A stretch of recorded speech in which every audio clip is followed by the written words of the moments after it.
اگر آپ تھوڑی دیر کے لیے رک کر سوچیں کہ آپ کی زندگی میں سب سے اہم چیز کیا ہے، سب سے قیمتی دولت کیا ہے، وہ کیا چیز ہے کہ جسے آپ سب سے زیادہ اہمیت دیتے ہیں، جس کی خوشی آپ کے لیے سب سے بڑی خوشی ہے اور جس کا غم آپ کے لیے سب سے بڑا غم ہو جاتا ہے۔ ان کے خوش ہونے پر آپ خوش ہونے لگتے ہیں اور ان کی تکلیف پر آپ دکھی ہونے لگتے ہیں، غمگین ہونے لگتے ہیں۔ یقیناً آپ سب سمجھ گئے ہوں گے کہ وہ پیاری ترین چیز ہماری اولاد ہے۔ انسان کو سب سے زیادہ خود اپنی ذات سے محبت ہوتی ہے، اور یہ ایک مانی ہوئی بات ہے، اور اپنے بعد پھر اپنے ہی حصے، اپنے وجود کے حصے، اپنے دلوں کے ٹکڑے، اپنی اولاد سے محبت ہوتی ہے۔ انسان اپنی زندگی میں کتنا بھی کامیاب ہو، لیکن اگر اس کی اولاد کامیاب نہیں تو اسے اپنی کامیابیاں بھول جاتی ہے۔ انسان خود کتنی بھی ترقی کر جائے، لیکن اگر اولاد در بدر کی ٹھوکریں کھا رہی ہو، بھٹک رہی ہو، تو انسان کو اپنی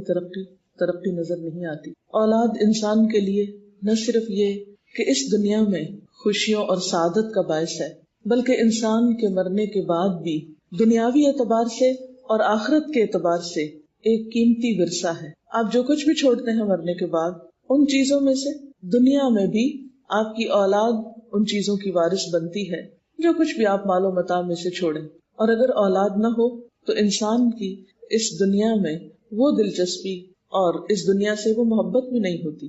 اسی لیے رسول اللہ صلی اللہ علیہ وسلم نے اولاد کے بارے میں فرمایا تھا کہ وہ مبخلۃ مجبنۃ، ایک ایسی چیز ہے کہ جس کی وجہ سے انسان بخل کا شکار ہوتا ہے، اور اسی کی وجہ سے انسان بزدلی کا شکار بھی ہوتا ہے، کمزور ہو جاتا ہے بہت ساری چیزوں میں۔ انسان بڑے بڑے فیصلے کرنا چاہتا ہے، لیکن اولاد اس کے پاؤں پکڑ لیتی ہے، اولاد اس کے بہت سے فیصلوں کو بدل ڈالتی ہے۔ انسان اپنے مال میں بہت سے لوگوں کو حصے دار بنانا چاہتا ہے، لیکن جب اولاد نظر آتی ہے تو پھر سب کچھ اسی کے لیے ہو جاتا ہے۔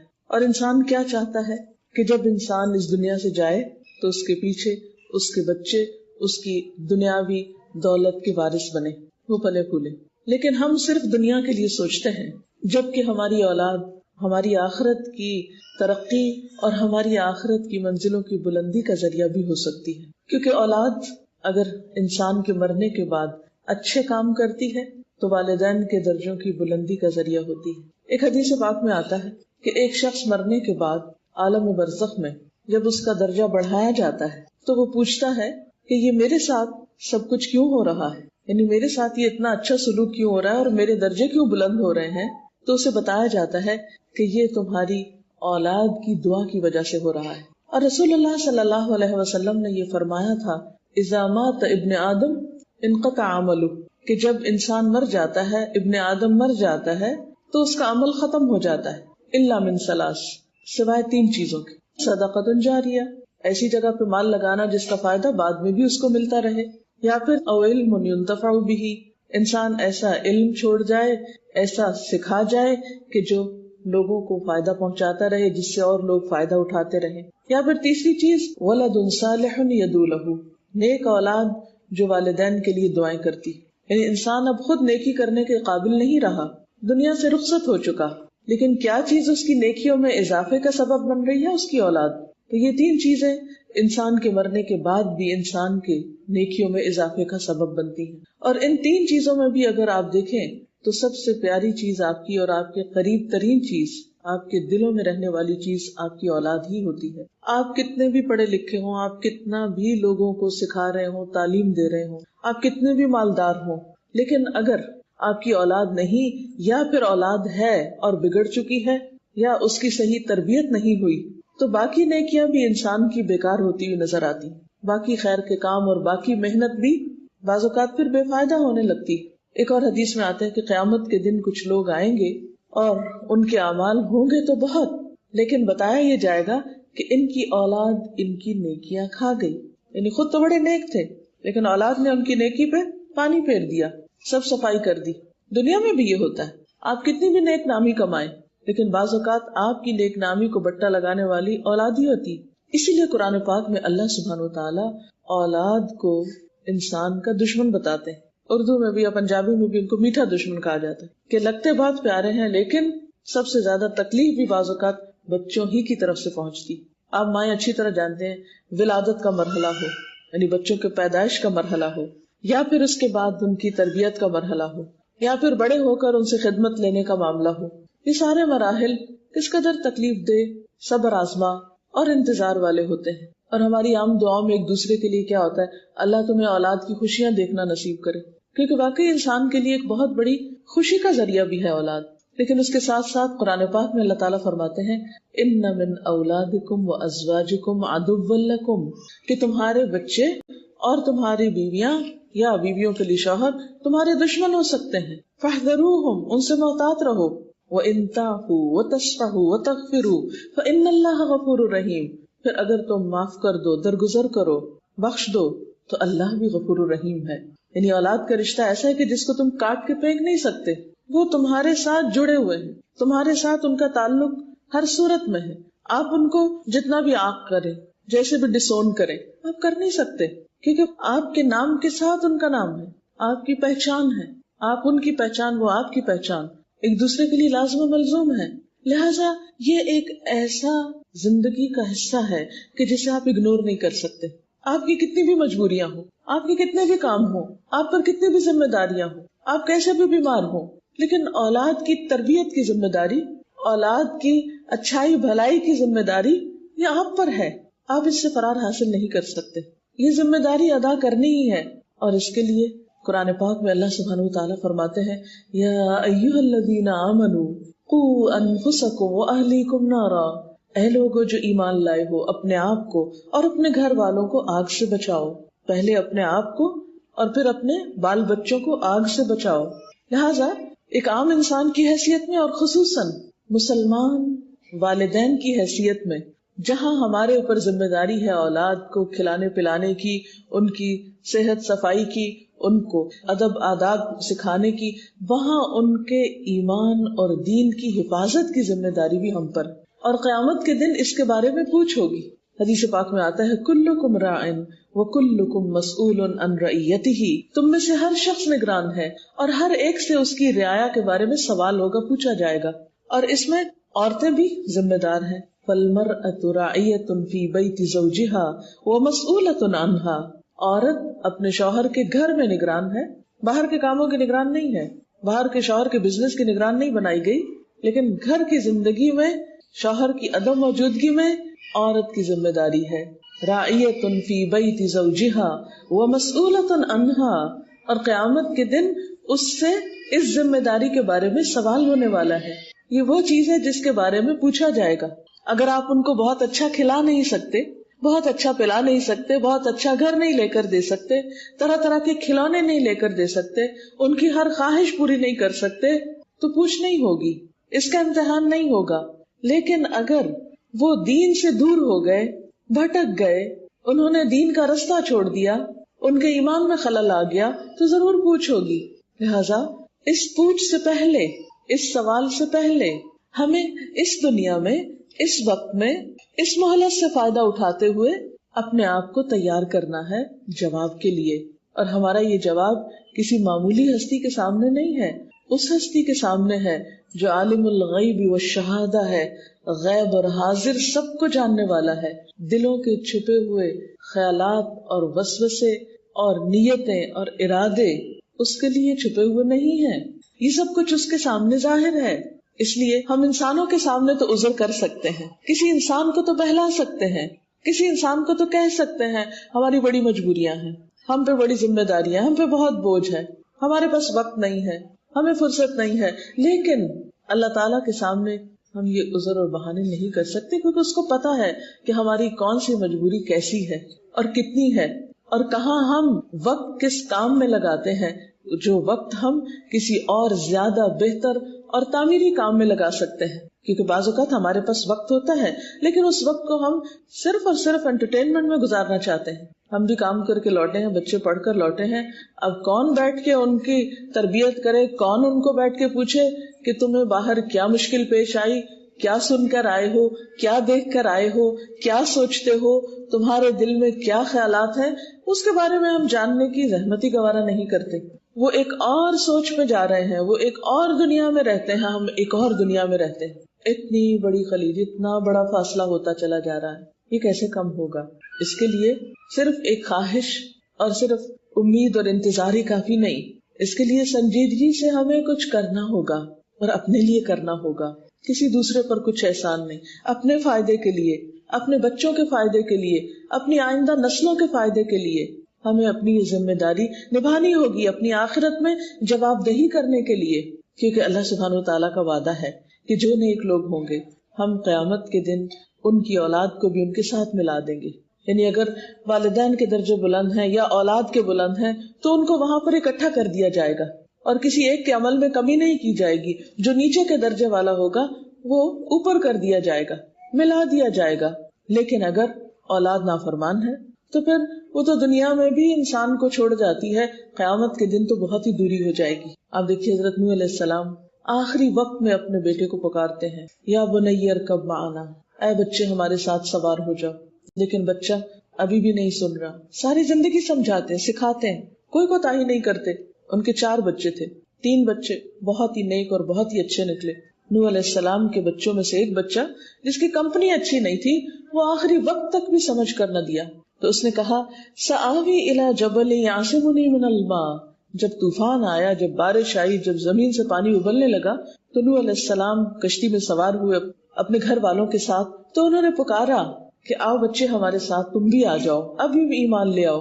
کہنے لگا کہ نہیں، میں وہ پہاڑ پہ چڑھ جاؤں گا. سآوی الی جبل، میں پہاڑ پہ پناہ لوں گا، یعصمنی من الماء، مجھے وہ پانی سے بچا دے گا، میں نہیں ڈوبتا، فکر نہیں کرے میری، اپنا کام کریں آپ. نوح علیہ السلام رو کے پکارتے ہیں، قال لا عاصم اليوم من امر اللہ. بیٹے آج اللہ کے حکم سے کوئی بھی تمہیں بچا نہیں سکتا، کوئی بھی چھڑانے والا نہیں، کوئی کام نہیں آ سکتا. اور ابھی ان کی گفتگو جاری تھی، وحال بینہم الموج فکان من المغرقین. ایک موج آئی اور باپ بیٹے کے درمیان فاصلہ کر گئی اور بیٹا غرق ہو کر رہ گیا. پیغمبر ہیں، 950 سال تبلیغ کر رہے ہیں، اللہ کی خاطر دن رات دوڑ دھوپ کرنے والے ہیں، کسی لمحے کچھ بھی کمی نہیں کرتے اللہ کی عبادت میں، اللہ کے پسندیدہ ترین بندوں میں سے ہیں. لیکن اپنے بچے کے معاملے میں وہ بھی بے بس ہیں، اپنے بچے کو نہیں بچا سکے، اپنی بیوی کو نہیں بچا سکے. تو کسی بھی انسان کی نیکی دنیا میں تو اس کی اولاد کے لیے ہو سکتا فائدہ مند ہو، لیکن آخرت میں اگر ایمان نہیں، اگر عمل صالح نہیں، تقوی نہیں، تو اولاد کو ہم بچا نہیں سکتے قیامت کے دن. دنیا میں تو بعض اوقات بہت سے طریقوں سے ہم کسی نہ کسی طرح ان کو کھینچ تان کے کسی ایک مقام پر لے ہی آتے ہیں، لیکن آخرت میں نہیں لا سکیں گے. اللہ تعالیٰ کا عدل بالکل بے لاگ ہے، اس میں کوئی بے انصافی نہیں. لہٰذا وہ دن کہ جس میں کوئی کسی کے کام نہیں آئے گا، وہ دن کہ جس میں سارے رشتے ایک دفعہ ختم ہو جائیں گے. نفخ فی الصور فلا انصاب بینہم یومئذ ولا ہم یتساءلون. جب سور پھونکا جائے گا تو آپس میں کوئی رشتہ داریاں باقی نہیں رہیں گی، کوئی ایک دوسرے کو پوچھے گا بھی نہیں. وہاں تو ہر ایک دوسرے سے بھاگے گا. یوم یفر المرء من اخیہ وامہ وابیہ وصاحبتہ وبنیہ لکل امرئ منہم یومئذ شأن یغنیہ. جس دن بھاگے گا انسان، یوم یفر المرء من اخیہ، اپنے ہی بھائی سے، وامہ، اپنی ہی ماں سے، وابیہ، اپنے ہی باپ سے، وصاحبتہ، اپنی بیوی سے، وبنیہ، اور اپنے بیٹے سے.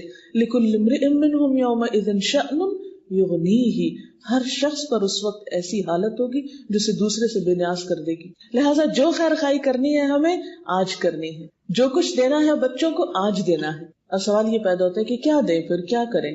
اگر واقعی آپ سمجھتے ہیں کہ یہ ہماری ذمہ داری ہے، اگر آپ یقین مانتے ہیں اس بات کو کہ اس کے بارے میں قیامت کے دن ہم سے پوچھا جائے گا، اور اگر آپ سمجھتے ہیں کہ آپ کی اولاد کی نیکیاں آپ کے حق میں صدقہ جاریہ ہوں گی، تو آئیے پھر کچھ چیزیں آپ کی خدمت میں رکھوں گی کہ جن کا آپ کو ہر صورت خیال کرنا ہوگا، دنیا کی کامیابی کے لیے بھی ان کی اور آخرت کی. کیونکہ جب اولاد نیک ہوتی ہے نا، اس کے اندر سارے اچھے اخلاق ہوتے ہیں، وہ خدا کا خوف رکھتی، تو وہ آپ کو بھی حق دے گی اور وہ باقی انسانوں کو بھی حق دے گی.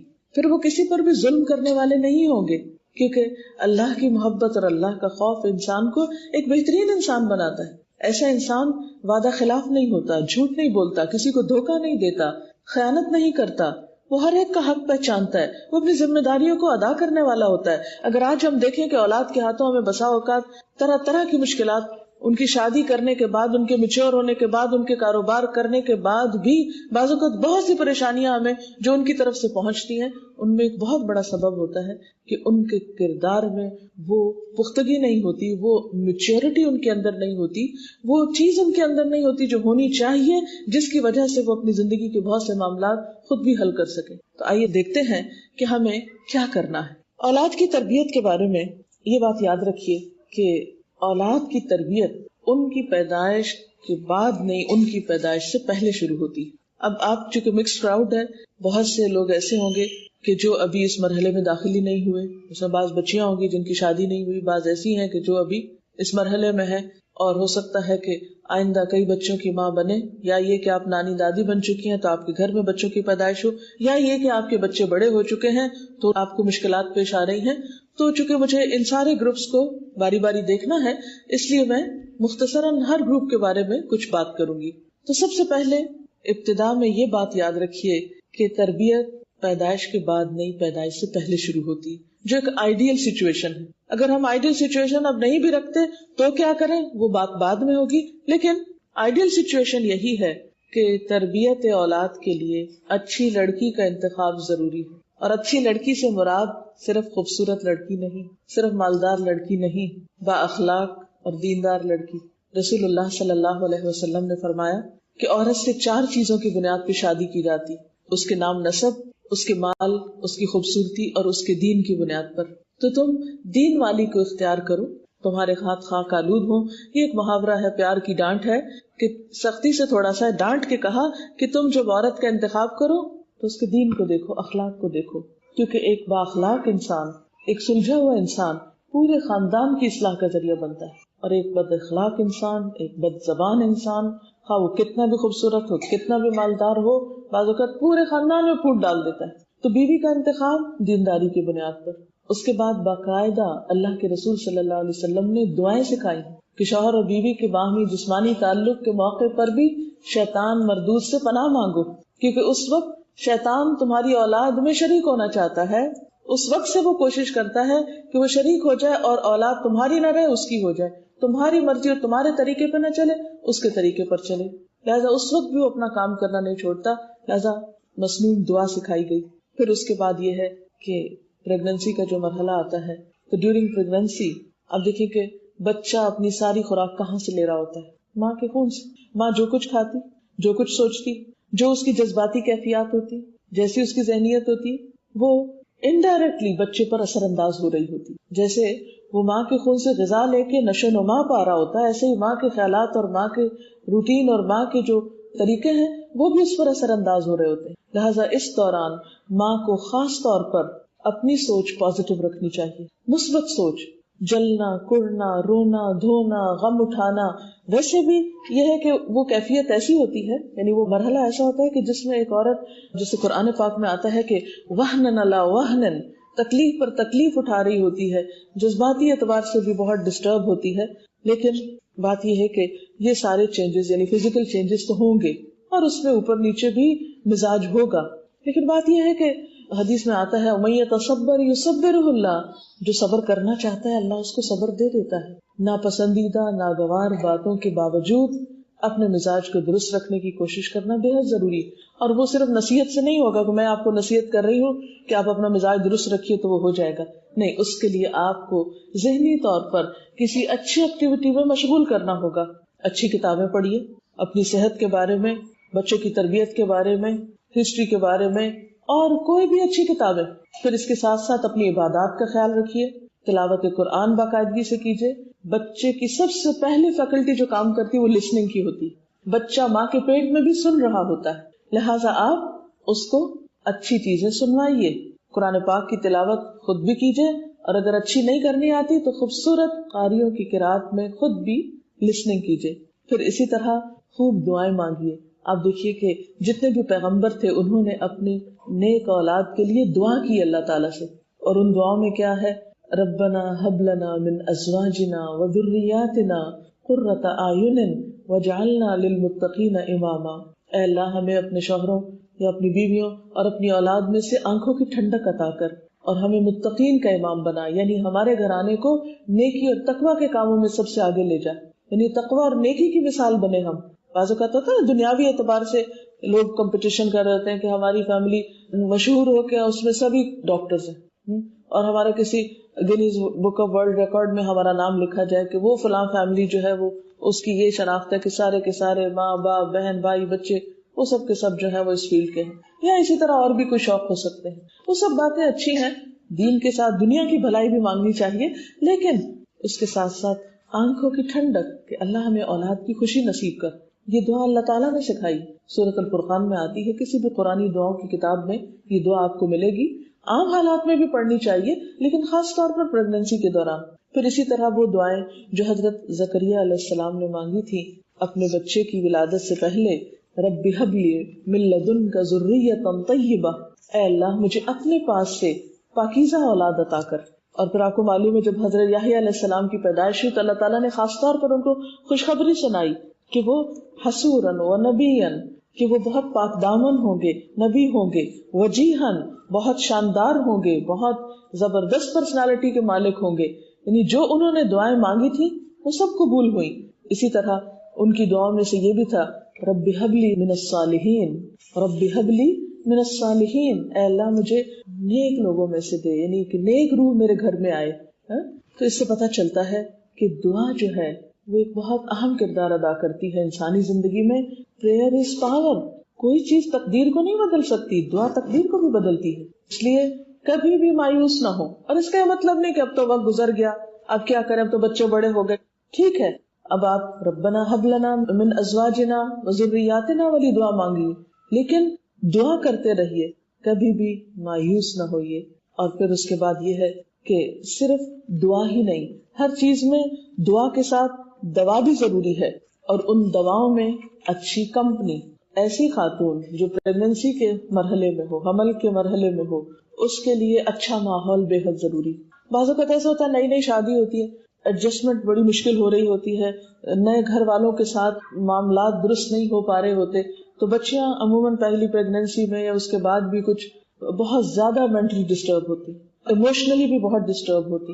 ایسے میں گھر والوں کو بھی خیال رکھنا چاہیے کہ ایک بچی جس کے لیے یہ ماحول بھی نیا ہے اور اس کے بعد اس کے اندر اتنی زیادہ فزیکلی چینجز آ رہی ہیں, اتنے ہارمونل چینجز ہیں, تو اس بچی کو ایک اچھے ماحول کی بے حد ضرورت ہے. لہٰذا بہت سی چیزوں میں درگزر کرنا چاہیے. آپ اپنی آئندہ نسل کی خاطر اس بچی کو کچھ مارجن دیں, وقت دیں, نہ کہ اسے ایسی ٹینشن سے گزاریں کہ جس کا سارا اثر براہ راست اس بچے پہ آئے اور ایک گھر میں خاردار پودا اگائے. نہیں, سارے اہل خانہ کو صبر و ضبط, شوہر کو بھی صبر و ضبط اور تحمل کی ضرورت ہے, کیونکہ مرد حضرات اس کیفیت سے گزرتے ہی نہیں. ان کو پتہ ہی نہیں ہوتا کہ عورت کے اوپر یہ موڈز کیوں آ رہے ہیں اور یہ کیفیت کیوں ہے, وہ کبھی رو رہی ہے, کبھی ہنس رہی ہے, چھوٹی چھوٹی باتوں پہ ناراض ہو رہی ہے. یہ سب کیفیات ایک جسمانی تبدیلی کی وجہ سے ہوتی ہے. اس لیے اس میں عورت کو ایک رخصت اور ایک رعایت دی جانی چاہیے. اس کے علاوہ یہ بھی ضروری ہے کہ ایسی بچیاں جو کسی نئے ماحول میں آئیں اور اپنی پچھلی ساری دوستیں چھوڑ چکی ہوں اور رشتے دار بھی چھوڑ چکے ہوں, اور خاص طور پر جیسے ماحول میں آپ رہتے ہیں, بعض اوقات آپ دور دراز ملکوں سے بچیوں کو بیاہ کر لاتے ہیں, ان کے لیے ماحول بھی نیا, ان کے لیے گھر بھی نیا, اور ان کے لیے جسمانی طور پر بھی ایک نیا ایکسپیرینس. تو ایسے میں کچھ اور بھی زیادہ آپ کی ذمہ داری ہو جاتی ہے صبر و تحمل کی اور بات برداشت کرنے کی.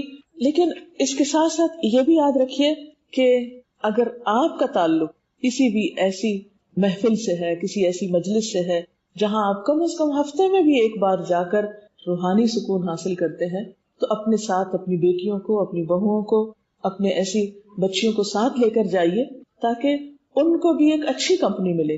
کیونکہ آپ جب اللہ کی مجلس میں بیٹھتے ہیں, قرآن کی مجلس میں بیٹھتے ہیں, تو یقینی طور پر آپ کے اوپر ایک سکینت نازل ہوتی جس کا حدیث پاک میں بھی ذکر آتا ہے. لہٰذا اچھی کمپنی سے مراد اچھی دوستیں, اچھے لوگ, اور اس کے علاوہ اچھی مجلسیں, اچھی محفلیں, یہ بچیوں کے لیے بے حد ضروری ہے. اس سے کیا ہوتا ہے کہ وقتی طور پر وہ اپنے غم بھول جاتی ہے اور ایک وہ اداسی کی کیفیت بھی ختم ہوتی ہے. اور جب اچھے لوگوں سے دوستی ہوتی ہے تو کہتے ہیں کہ اچھا دوست خوشبو بیچنے والے کی طرح ہوتا ہے, کہ جس سے اگر آپ خوشبو نہ بھی خریدے تو صرف اس کی خوشبو کی دکان سے آپ اگر بیٹھے ہوئے پاس تو خوشبو ہی آتی رہے گی. آپ کسی بھی پرفیوم کے کاؤنٹر پہ جائیے تو آپ دیکھیں گے کہ اگر آپ نہیں بھی خریدے تو تھوڑا سا اس کو ٹیسٹ کرتے ہوئے بھی آپ نکلتے ہیں تو آپ کے لباس یا آپ کے کپڑوں سے خوشبو ہی آتی ہے. تو خوشبو کے تو پاس سے بھی آپ گزر جائیں تو آپ پر ایک اثر ہوتا ہے. جیسے اسموکنگ، اگر کوئی اسموکنگ کر رہا ہو، آپ خود نہیں بھی کر رہے ہو تو آپ کے کپڑوں میں دھواں جذب ہو جائے گا، آپ وہاں سے نکل کے گھر آئیں گے تو باقی رہیں گے اثرات. اسی طرح اگر انسان اچھی محفل میں اٹھتا بیٹھتا ہے تو لازمی طور پر اس کے اثرات اس پر اچھے ہوتے ہیں. اس کے علاوہ ذکر کی کثرت کرنی چاہیے. قرآن پاک میں اللہ تعالیٰ فرماتے ہیں الا بذکر اللہ تطمئن القلوب، یاد رکھو اللہ کے ذکر سے دلوں کو اطمینان ہوتا ہے. پھر اسی طرح یہ ہے کہ جب پیدائش کا مرحلہ ہو، یعنی ولادت ہو رہی ہو، اس وقت آیت الکرسی پڑھنی چاہیے کیونکہ اس سے شیطان دور ہوتا ہے. اور جب بچہ پیدا ہو جائے تو اس کے کان میں آذان دینی چاہیے کیونکہ آذان سن کے بھی شیطان بھاگتا ہے. آپ صلی اللہ علیہ وسلم نے حضرت مریم کی مثال دے کر فرمایا کہ ہر بچے کو پیدا ہوتے ہی شیطان ٹھوکا لگاتا ہے سوائے مریم کے اور عیسیٰ ابن مریم کے، کیونکہ ان کی والدہ نے دعا کی تھی. اب آپ دیکھیے آپ صلی اللہ علیہ وسلم بتا رہے ہیں کہ ان کی والدہ نے دعا کی تھی تو اللہ تعالیٰ نے ان کو شیطان سے بچا کے رکھا.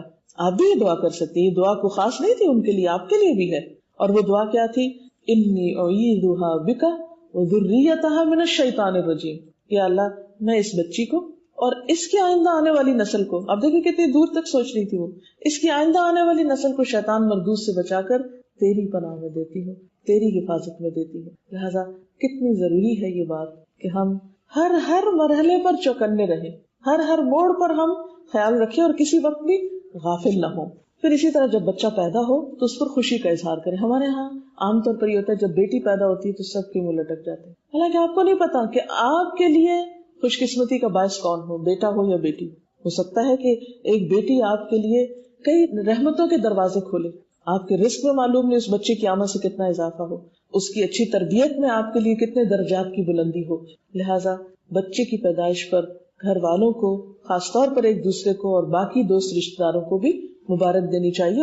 حضرت حسن بصری نے ایک بچے کی پیدائش پر یوں دعا دی کہ اللہ نے جو بچہ تمہیں دیا ہے اس میں تمہارے لیے برکت ہو، شکر کی توفیق ہو، یہ بچہ نیک اور پارسا بنے، صحت اور لمبی عمر پائے.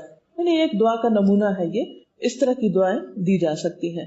پھر اسی طرح یہ ہے کہ بچے کی جو پہلی غذا ہے وہ بھی کسی نیک انسان سے، با اخلاق اچھے انسان سے دلوانی چاہیے، کیونکہ بچہ جب پیدائش کے بعد بالکل معصوم ہوتا ہے، اس پر پہلے جو بھی اثرات ہوں گے وہ اس کے اندر جذب ہو جائیں گے، پرنٹ ہو جائیں گے. آپ اس کے کان میں اذان دیتے ہیں اللہ اکبر، اللہ کی بڑائی اس کے دل میں جائے گی، چاہے وہ نہیں سمجھے مگر اس کے اثرات ہیں. قرآن پاک کے اور اللہ کے جو ذکر کے الفاظ اور حروف ہیں اس کے بھی اثرات ہیں، وہ اثرات انسان کے اندر جاتے ہیں. جو اٹھائے گا اس کے ہاتھوں کے بھی اثرات اس کی شخصیت پر ہوں گے، جو اسے پہلی دفعہ کھلائے گا اس کے بھی اثرات اس بچے کی شخصیت میں جائیں گے. اسی لیے آپ صلی اللہ علیہ وسلم کے پاس ایسے بچے لائے جاتے تھے جو بالکل نومولود ہوتے تھے اور آپ ان کی تحنیک کرتے تھے، اور کہتے ہیں کہ انسان کی انگلیوں سے ریز نکلتی. تو جب ایک اچھے انسان، اچھے کردار کے انسان کے پاس، ویسے بھی آپ نے دیکھا ہوگا یہ صرف بچوں کے لیے نہیں، کسی شخص کے پاس آپ بیٹھتے ہیں تو آپ اتنا کمفرٹیبل فیل کرتے ہیں، اتنا اچھا آپ کو لگتا ہے، اور کسی شخص کے پاس آپ بیٹھتے تو آپ تھوڑی دیر میں کہتے ہیں کہ بس کب ختم ہو یہ مجلس تو ہم یہاں سے اٹھے.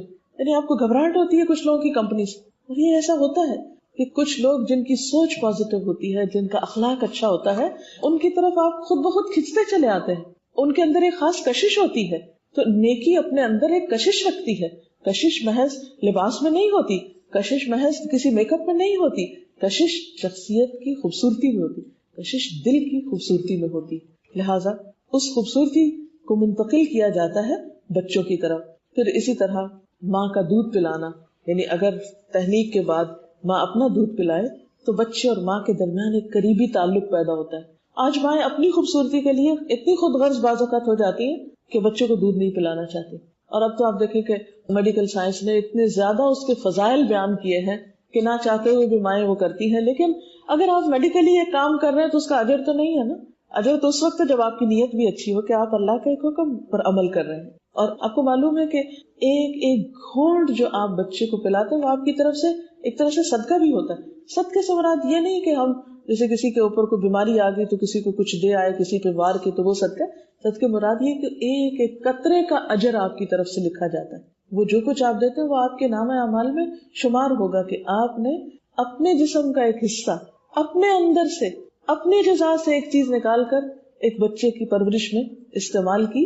لہٰذا اس کو بھی بہت خوشی کے ساتھ کریے. اب دیکھیے کہ بعض اوقات بچے بہت تنگ کرتے ہیں، اس وقت مائیں پھر بعض اوقات بد دعائیں دینے لگتی ہیں. کبھی بھی ایسا نہیں کرے. کتنا بھی غصہ آئے بچوں پر، کتنا بھی تکلیف ہو. بعض اوقات بچوں کے دانت جب نکلتے وہ کاٹتے ہیں ماں کو دودھ پلاتے تو بے اختیار ماں کی زبان سے بعض اوقات بہت خراب لفظ بھی نکل جاتے. نہیں معلوم نہیں کس وقت کی کیا دعا اٹھا لی جائے, قبول ہو جائے اور پھر ساری زندگی آپ اس پہ پچھتائیں. آپ صلی اللہ علیہ وسلم نے خاص طور پر خواتین کو کس بات کی تلقین کی کہ وہ اپنی زبان کا استعمال درست کریں. آپ نے فرمایا میں نے تمہاری اکثریت کو جہنم میں دیکھا. اچھا اس کا یہ مطلب نہیں کہ کوئی ڈسکریمنیشن تھی عورتوں سے تو اللہ تعالیٰ بہت سخت نالا ہے اور بہت نفرت کرتے ہیں اس لیے جہنم پہ, یہ مطلب نہیں ہے اس بات کا. مراد اس سے کیا تھی, اس کا معنی کیا تھا, اس کا مطلب کیا تھا کہ ان باتوں سے بچو کہ جو وہاں لے جانے کا سبب ہے. جو پوچھا گیا کہ کیا سبب ہے تو یہی بتایا گیا کہ تم تکثرن اللعن, تم لعن طعن کی بہت کثرت کرتی. تو یاد رکھیے کہ بچہ بچپن میں جو کچھ سنتا ہے, جیسے الفاظ سنتا ہے ویسے ہی پر وہ ریپیٹ کرنے لگتا ہے. اگر آپ بہت زیادہ نو کا استعمال کرتے ہیں تو بچے کی زبان پر بھی ہر چیز میں نو ہوگا. آپ نو بولیں گے تو بچہ بھی نو بولے گا, آپ مسکرائیں گے تو بچہ بھی مسکرائے گا.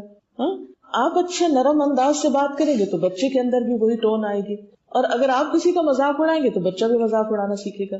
بحیثیت ماں کے آپ ایک رول ماڈل ہیں 24 گھنٹے کے لیے, خصوصاً بہت چھوٹے بچوں کے لیے جبکہ وہ فلی ماں پہ ڈیپینڈنٹ ہوتے ہیں. لہٰذا آپ کو بچے کی تربیت سے پہلے اپنی کرنی ہوگی. یاد رکھیے بچوں کی تربیت ہو نہیں سکتی جب تک کہ آپ اپنی تربیت نہیں کرتے, جب تک آپ کے اندر اخلاق کی خوبی نہیں. اگر آپ کی پرسنالٹی ڈوئل پرسنالٹی ہے کہ آپ کہیں کچھ ہیں کہیں کچھ, سامنے کسی کے کچھ باہر کچھ, مثلاً آپ کسی کے بیٹھ کے گھر میں برائیاں کر رہے ہیں, بچہ کھیل کھلونے میں لگا ہوا ہے لیکن اس کے کان آپ کی طرف لگے ہیں کہ آپ کیا بات کر رہی ہیں. اچھا تھوڑی دیر میں وہی شخص آ جاتا ہے, آپ بہت مسکرا کے اٹھ کے اچھی طرح گلے لگا کے ملتے, آپ کا تضاد بچے نے نوٹ کر لیا کہ ایسا ہی کرتے ہیں لوگوں کے پیچھے اور طرح ان سے معاملہ کرتے اور سامنے کچھ اور کرتے. یہ منافقت ہم نے اپنے رویے سے سکھا دی. ہم جھوٹ بولتے ہیں اور بچوں کو جھوٹ سکھاتے ہیں, جاؤ میری طرف سے کہہ دو گھر پہ نہیں, فون پہ بتا دو ہے ہی نہیں. یہ سب کچھ ہم سکھا رہے ہوتے ہیں. لہٰذا جو ہی بچہ ذرا ہوش سنبھالنے لگے تو سب سے اہم ترین نسخہ تربیت کا جو چاہتے ہیں کہ بچہ کرے وہ کر کے دکھانا شروع کرے. جو آپ بولیں گے, آپ نے دیکھا ہوگا بچے زبان کیسے سیکھتے ہیں, آپ انگریزی بولیں وہ انگریزی بولنے لگے, ان کو کوئی مشکل نہیں. آپ اردو بولیں وہ اردو بولیں گے, آپ جو بولیں گے وہ وہی کریں گے. لہٰذا it all depends on you کہ آپ کیا کر رہے ہیں, آپ کیا چاہتے ہیں کہ وہ کیا کرے. اسی طرح جو گفتگو آپ کرتے ہیں اس میں بھی بہت محتاط ہونے کی ضرورت ہے. ہم بعض اوقات لاڈ پیار میں توتلی باتیں بچوں سے کرنے لگتے ہیں اور ان کو بگاڑ دیتے ہیں. نہیں, الفاظ کا استعمال اور چناؤ درست کیجیے تاکہ آپ کا بچہ ابتدا سے ہی ایک درست زبان بولے, ایک اچھی بات کرے. اور پھر بعض اوقات اس طرح عادت ہو جاتی ہے کہ بڑے ہو کر بھی بچے اس عادت سے باز نہیں آتے.